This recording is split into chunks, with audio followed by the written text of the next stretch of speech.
महत वाङ्मय में कहा गया है,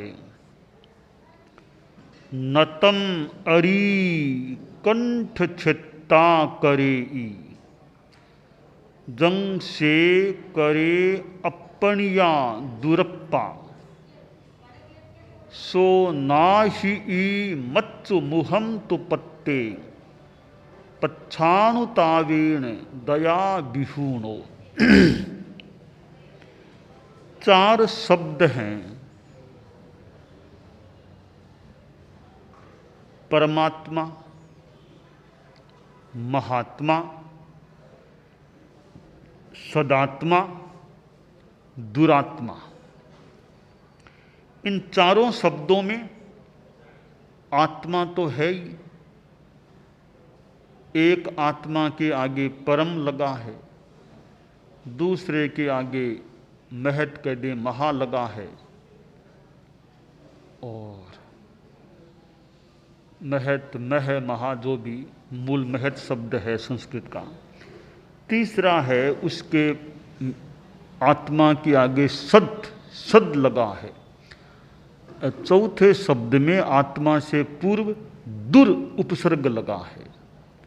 तो परमात्मा, महात्मा, सदात्मा, दुरात्मा, यानी आत्मा के चार प्रकार हो जाते हैं।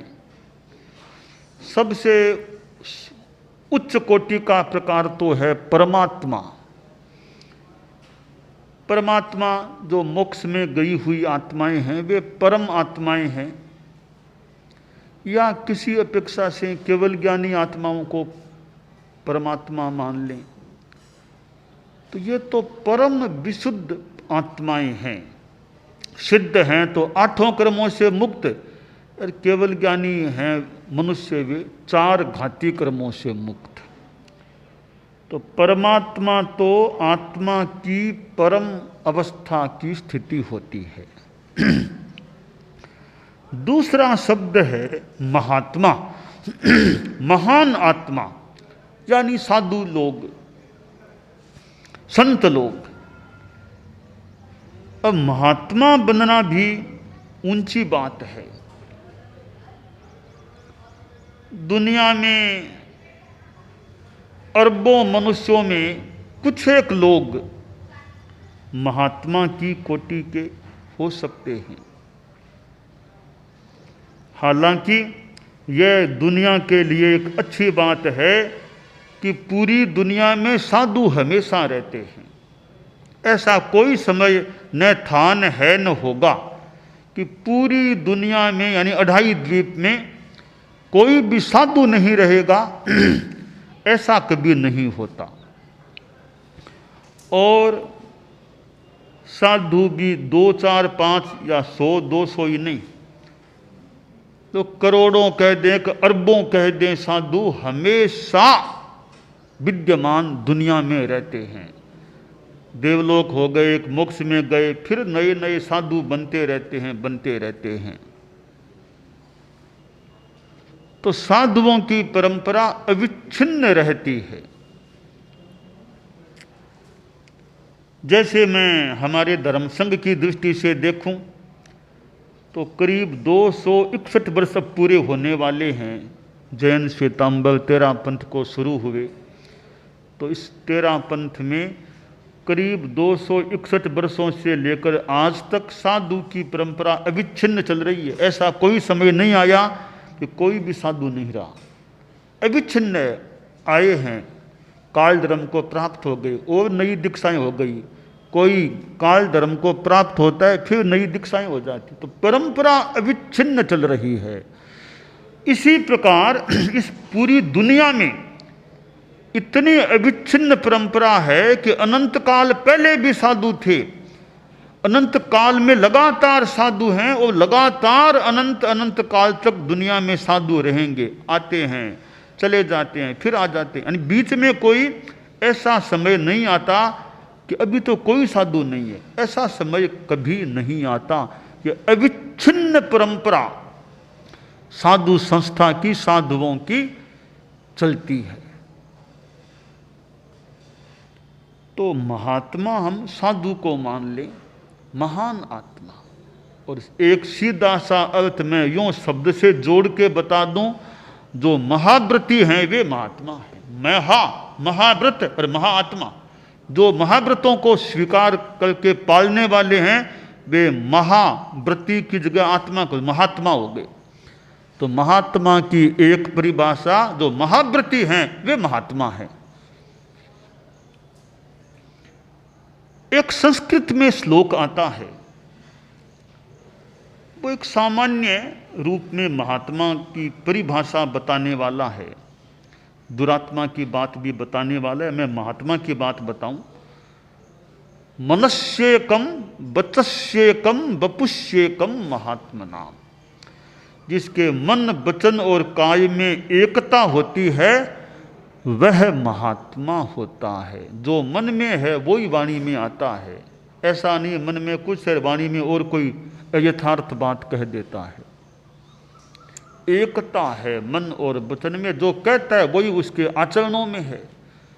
तो मन वचन कायिक आचरणों में जिसके समानता है, एकता है, अभिसंवादन यानी एकदम समानता अभिसंवादन योग है, वह महात्मा होता है। छल कपट में रत रहने वाला, कहता कुछ करता कुछ, वो महात्मापन की कमी है या महात्मापन फिर है नहीं। तो परमात्मा नंबर 2 में है महात्मा। परंतु महात्मा भी सब तो कोई बन जाएंगे ऐसी आशा नहीं है। महात्मा तो कुछ कुछ लोग बनते हैं।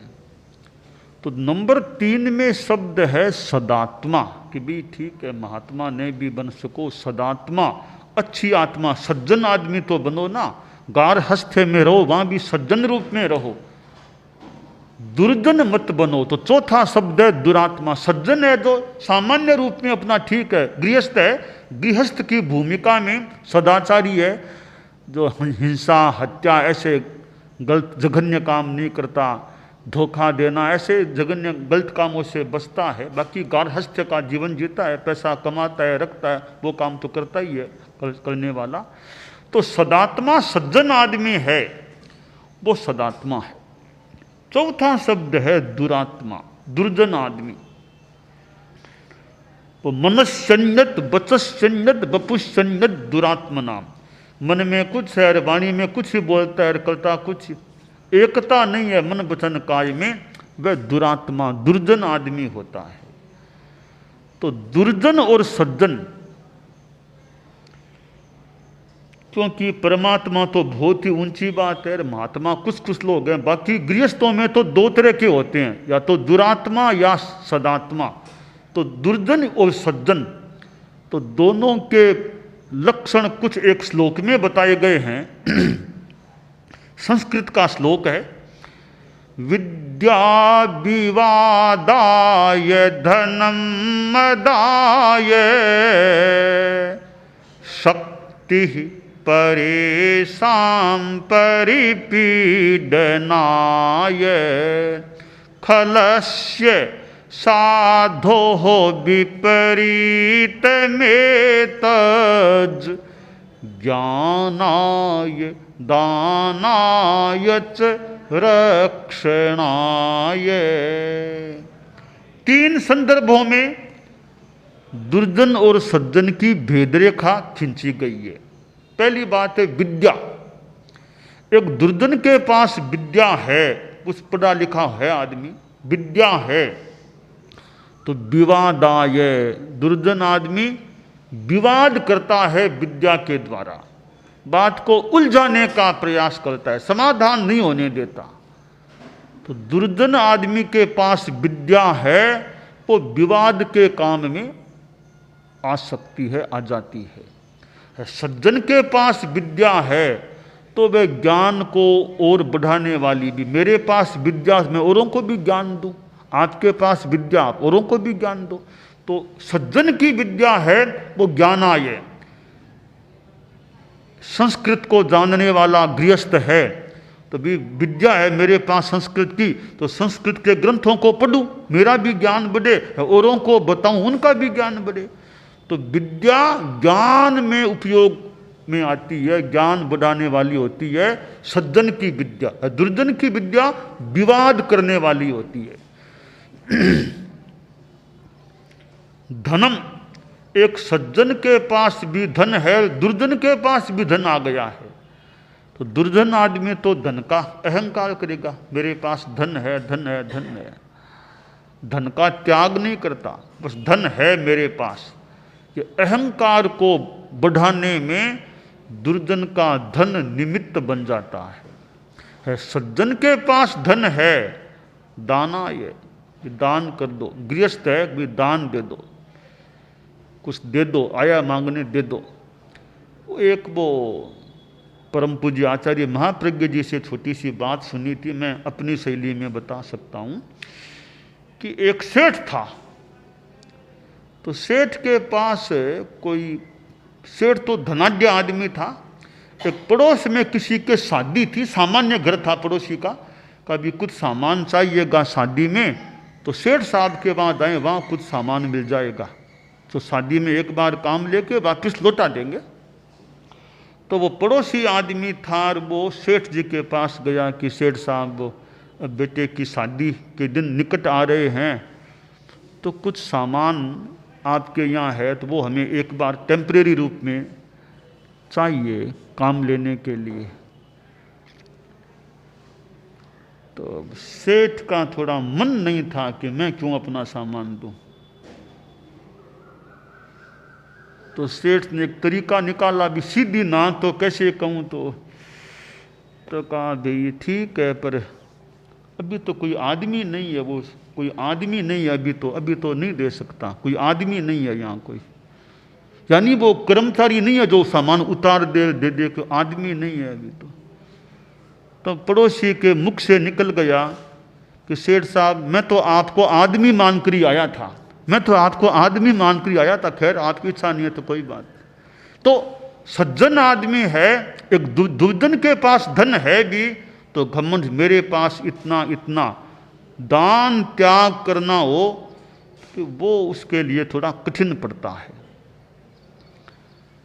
और सज्जन आदमी है, एक कोई सेठ थे, कोई हवेली में आदमी आ गया भी अमुक चीज चाहिए, वो चीज घर में थी नहीं, तो सेठ ने कहा रे मेरे घर में कोई आ गया मांगने, मैं ना कहूँ ये तो ठीक नहीं। अपने एक नौकर से कहा तुम पीछे वाले गेट से जाओ, बाजार जाओ, ये चीज अभी की अभी लेकर के आओ, अभी की अभी जल्दी लेकर के आओ। तो पीछे वाले गेट से वो संकेत किया, वो नौकर गया, जो चीज मांगने आदमी आया था वो बाजार से लेकर आ गया, वो ला दी, कहा लो सा आ चीज लो, ये चीज ले लो, आपने मांगा ले लो। तो सेठ ने मंगवा करके भी दे दी कि इच्छा भी मेरे घर में आया है मांगने, मैं ना कैसे कहूं, कि जवाब दूं तो मुंह का जवाब नहीं हाथ का जवाब दूं, हाथ से दूंगा। तो वो सेठ में उदारता थी कि मेरे पास है तो दूसरों के काम आए तब ज्यादा महत्व की बात है। रही मन वे नर मर चुके, रही मन वे नर मर चुके जो कहीं मांगन जाए, रही मन वे नर मर चुके जो कहीं मांगन जाए, उनसे पहले वे मरे जिण मुख निकसत नाय, उनसे पहले वे मरे जिण मुख निकसत नाय। एक अपेक्षा से बात मान ले कि वे आदमी तो मर चुके ऐसे ही हैं कि जो कहीं मांगने के लिए हाथ फैलाएं, वे तो मर चुके मरे आदमी हैं, उनमें क्या दम है। परंतु उनसे पहले वे मरे हुए हैं जो घर में आए हुए को ना कहते, उनसे पहले ही मरे हुए आदमी हैं। तो सज्जन आदमी का धन है वो दान में काम आ जाता है, कुछ अंशों में मान ले। दुर्जन के पास है वो अहंकार के काम में आता है, न कि दान में काम आता है। तीसरा विषय बताया कवि ने कि शक्ति, एक दुर्जन के पास हट्टा कट्टा ताकतवर आदमी है तो कभी उसके थप्पड़ लगाई, कभी उसको मारा, कभी यह किया वह किया, दूसरों को दुख देने में शक्ति काम लेता है। सज्जन में ताकत है दूसरों की सेवा में काम लेता है। भी दूसरों की सेवा करें, सहयोग करें, मदद करें दूसरों की मदद में शक्ति का उपयोग करने वाला आप गृहस्थों में सज्जन आदमी है। दूसरों को तकलीफ देने में शक्ति को काम में ले, वो आप गृहस्थों में दुर्जन आदमी हो जाता है।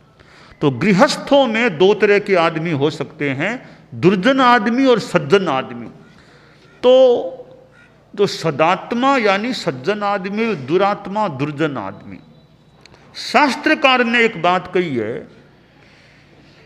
कि नतम अरि कंठ छत्ता करे, दम से करे अपनिया दुरप्पा।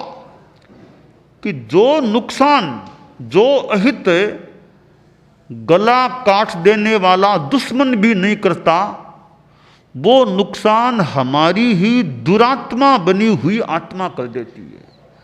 गला भी कोई मान लो काट देगा, ठीक है, एक जिंदगी हमारी चली गई, और मान लो एक जीवन खत्म हो गया, उसने इतना नुकसान करने में वो निमित्त बन गया कि गला काटा किसी का, तो हमारा मान लो उस आदमी का यह जीवन समाप्त है, आगे फिर जीवन मिल सकता है।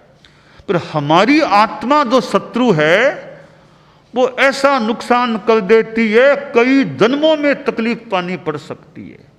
तो हमारी दुरात्मा बनी हुई आत्मा ज्यादा बड़ी शत्रु होती है हमारी, तो बड़ा नुकसान करने वाली हो सकती है। जो दुरात्मा है, पाप करने वाला है, हिंसा, हत्या, धोखा, दड़ीर, चोरी आदि आदि, कि बाद में जब मृत्यु निकट आती है तब सोचता है, अरे मैंने सुना, सुया में नरे ठाना, सुना तो है नरक गति होती है, देव गति होती है, मैंने तो पाप बहुत किए हैं, कितनों को मरा दिया और मार दिया और हत्याएं करवाई यार, कितना धोखाधड़ी, चोरी, लूट, कितने काम कर लिए, अब मेरा क्या होगा, मौत तो सामने अब नाचने लग गई है, अब मेरा क्या होगा, अब मुझे नरक में जाना पड़ेगा। तो यह पश्चाताप दया विहूणो, जो आचरणों से शून्य, सदाचार से शून्य है, वो मृत्यु के निकट आने पर पश्चाताप करता है कि अरे अब मेरा क्या होगा, कौन सी गति में जाना पड़ेगा। तो यह पश्चाताप हमको न करना पड़े, इसके लिए हम अपनी आत्मा को शत्रु न बनने दें, हम अपनी आत्मा को दुरात्मा न बनने दें। यानी आप लोग जो गृहस्थ हैं, घर में रहने वाले, परिवार में रहने वाले, व्यापार धंधा नौकरी आदि आदि काम भी करने वाले जो करते हैं, वो यह ध्यान दें भाई, एक तो जहाँ तक हो सके ईमानदारी को रखें, बेईमानी से बचें।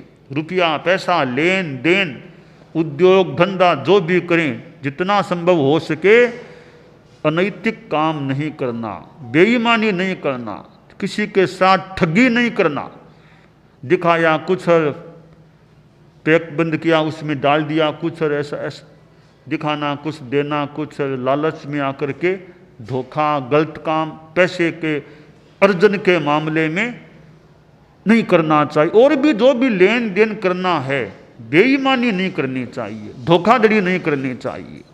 आदमी को साफ स्वच्छ रहना चाहिए, मन साफ रहना चाहिए। सीधी सी बात है कि सामान खरीदना है, भी हमारे सामान का इतना मूल्य है, आप लीजिए, न हम इच्छा न हो तो मूल्य भले कम मत भी करो, पर है वो ठीक है। ऐसा नहीं मूल्य है तो कुछ आदमी को देख के मूल्य बढ़ा दिया, ज़्यादा बता दिया, है वो साफ है। कोई आओ, चाहे बच्चा आओ, चाहे बूढ़ा, चाहे जवान, हमारा यह मूल्य है, लेना हो तो आप लीजिए, अच्छी नहीं लो तो आपकी इच्छा। तो ये साफ सुथरापन रहे अर्थ के अर्जन में। तो आत्मा को दुरात्मा बनने से बचाने का एक उपाय यह है कि आदमी बेईमानी से बचे। दूसरी बात है, आदमी ज़्यादा गुस्सा न करे। ज़्यादा गुस्सा काम का नहीं है। साधु को तो और भी ध्यान रखना चाहिए, बचना चाहिए। आप लोग जो गृहस्थ हैं उनके लिए भी ज़्यादा गुस्सा काम का नहीं है। न परिवार में काम का है, न व्यापार में काम का है, न समाज में काम का है। ज़्यादा गुस्सा कहीं काम का नहीं, ऐसा लगता है। तो परिवार में ज़्यादा गुस्सा करोगे तो परिवार में आपके कलह हो सकेगा। ज़्यादा आप गुस्सा बार बार करेंगे ना तो आपके बच्चे हैं, बेटे हैं, पोते हैं, 2 बार सुन लेंगे, 3 बार सुन लेंगे, 5 बार सुन लेंगे, उनका मुंह खुल जाएगा ना, फिर आपकी क्या इज्जत रहेगी। तो परिवार में ज़्यादा गुस्सा काम का नहीं है। व्यापार में ज़्यादा गुस्सा करोगे, ग्राहकों से झगड़ा करोगे, आपकी दुकान पर फिर क्यों आएगा वो। और बहुत दुकानें, इनके दुकान नहीं जाएंगे। बोलने का भी तरीका ठीक नहीं है, गुस्सा बहुत करते हैं। तो व्यापार में नुकसान किसका हुआ? गुस्से के, आपका ही नुकसान हुआ ना।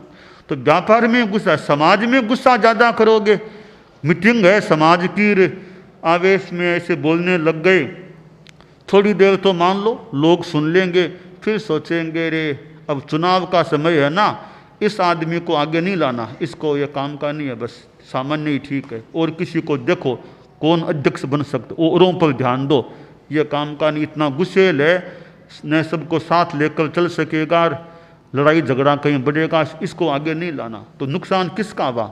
व्यवहार में नुकसान आपका हुआ ना। भी समाज भी आपको आगे नहीं लाना चाहता, अभी आदमी व्यवहारिक नहीं है, व्यवहार कुशल नहीं है।